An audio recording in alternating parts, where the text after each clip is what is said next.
All right, the Victor Cruz report brought to you by New York Presbyterian Hospital. Amazing things are happening here.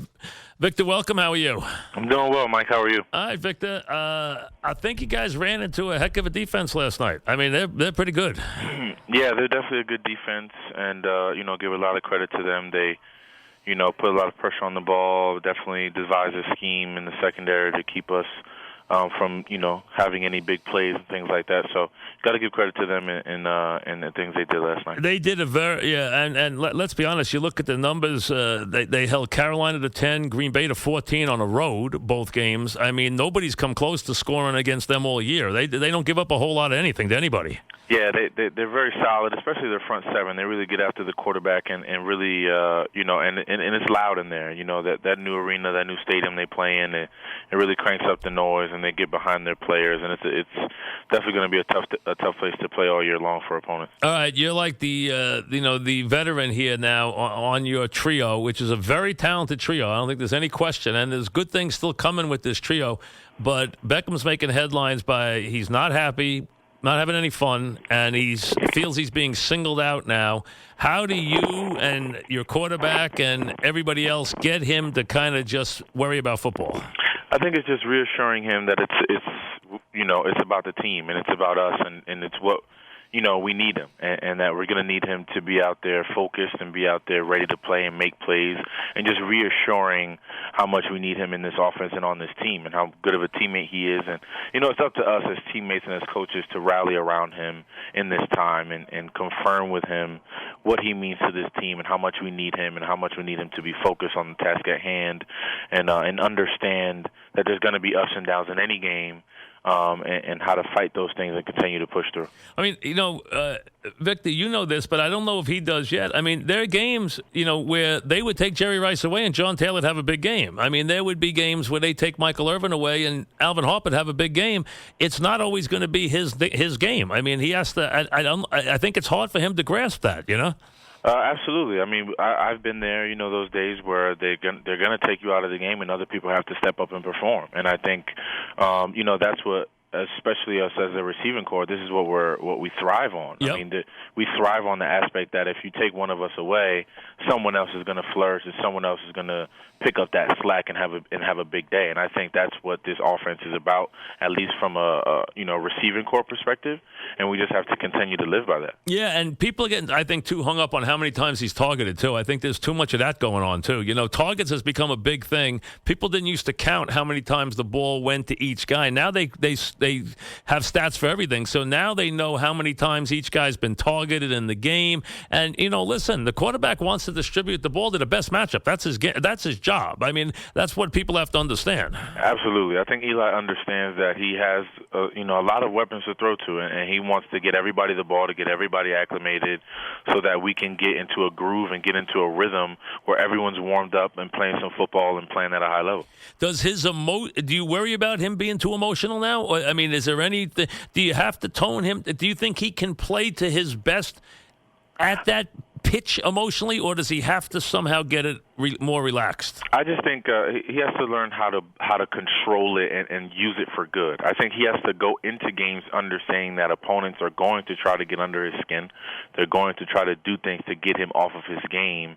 And the minute that he succumbs to those things that they do is when he starts to, look bad and do the things that may look negative on the film and may look negative when the refs see it and give him those penalties and things like that. So he has to understand that going into these games that this is going to happen and learn how to combat those things and bottle that aggression and use it for football and use it for catching the ball and get your payback by making plays. You know what I mean? And leave it at that. We're talking with Victor Cruz after the Giants lost last night to Minnesota. They have Green Bay this week on the road, which will be a little different game because they're obviously more of an offensive team than a defensive team. It should be an interesting matchup between the two teams.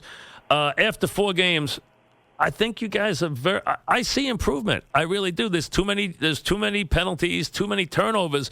But I see that I think this offense is very close to breaking out. I really do. I agree. I think we're right there on the brink. I think the funny thing is, in 4 games, we've been through so much already. We've been through the highs of the high, And right now, this loss hurt yesterday because of the fact of coming off of a loss the week before and how we lost the week before, how much we wanted to use that aggression and that pain from losing the week before into this game, and how much we built up for this game, and to go out and lose, it hurts us. So I think in 4 games, we've been through so much already that now for I like to look at the season as 4 quarters. Every 4 games is a quarter. And the next game, the next quarter of the season, we have to be better and understand what we've been through and how we've been through these things and how to be better in the next quarter. These are back-to-back very tough games, though. I mean, Minnesota with their great defense, Packers with their big offense and their great quarterback. These are back-to-back very tough places to play on the road. Absolutely. It's not going to get any easier. We understand that. Obviously, Green Bay, they're going to come in and be very, very familiar with the things that we do because of, the same offense is pretty much the same scheme. Yep. So they're going to be very familiar with the things that we do, and we're going to be familiar with them because vice versa. We run the same things that they do. So it's not going to be as easy as it may feel or look, and we got to go out there and be ready to play. What has to, other than the mistakes, the early drops, and that really wasn't you, the miscues, the penalties, the turnovers, what has to get better for the offense? What else has to get better for this offense? I think it's just consistency. I think we go through phases where we look really good and we're moving the football and we're marching down the field and we're doing all the right things, and then there's other drives where we look, the opposite, and we're getting penalties and setting us back, myself included. So I think we have to understand that consistency is the key, understanding that we have to take it one play at a time and give our best effort on that one play and get the best result out of that play, and not keep shooting ourselves in the foot and getting us into, 2nd and 15, 3rd and 20 situations that are hard to get out of. Is this an issue, Victor? What happens, and I don't know how much TV players watch, but there was a lot of chalk talk after the game last night, and I won't say what ex-coach brought up. Hey, listen, when you have a player like that, you have to get him open, so here's what you do. Let's go to the bunch patterns. Let's go to motion.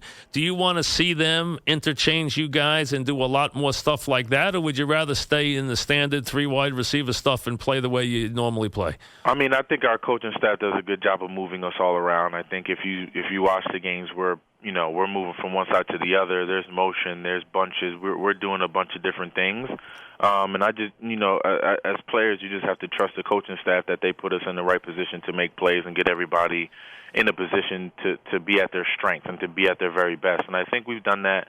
And like I said, I think it's just a matter of being consistent with it and taking it one play at a time. Last night, I would say for the first time, and listen, I've watched them play against everybody this year. They've done this to everybody. I mean, they held Carolina to a safety, got 2 points, and 8 points in the game. They held Green Bay to 14 points. I mean, this is a terrific defense. And, I didn't see a lot of open receivers last night. I mean, they were pretty good. Their coverage was pretty good last night. Yeah, and I think you got to give them the credit. I mean, they did what they needed to do in order for them to win. Their scheme and the things they did were, they practiced it all week and they understood and they executed. And they disguised stuff pretty good too. I mean, they really do. They right? were playing with the safeties up and down, making sure that Eli Smith kept dropping in and out. Right, he's dropping in and out like crazy. Right, exactly. And then and it's loud in there, man. So every time Eli went to make a check, it's right. That's another battle within itself. So we just have to understand that coming in and be disciplined and take it from there. How are you feeling a month into the season? Your comeback, which I don't think people even understand how special it was. It's one that people are going to talk about for many years because you're the first player to come back from this injury. So you're going to be one that people are going to use as motivation in the years to come. How are you feeling a month into your comeback? I feel great. I feel like with each and every game I'm getting stronger and stronger, and my route running is getting stronger and stronger, and I just want to continue the path. I think the biggest key is the recovery after games. The recovery, obviously, in a short week here, going down to Green Bay, getting on another flight. I think it's just a matter of making sure I'm doing getting due diligence, getting in the hot tub, cold tub, getting the things I need in order to be back to 100% come Sunday. And are your legs back to? Are you back to where you were in your best years? Do you feel as good physically as you did in your years where you were a top receiver? Do you feel as good as you did then? I do. Physically, I feel as good as I did then. I think my route running, you can see that in my route running. I think you can see that when I catch the ball and and things like that, I feel as good as I did in those previous years. Now it's just a matter of building on that and continuing to get better with each and every game. And there's nothing. Is there anything you have to do differently in your conditioning, or you do everything the way you used to do it? I do everything the same. I think it's just a matter of being diligent with it each and every day. Doing those things each and every day, not waking up in the morning and say, "Oh, I feel pretty good. I don't need to do that," but still doing it because it's part of your regimen, and your body's going to thank you for it later.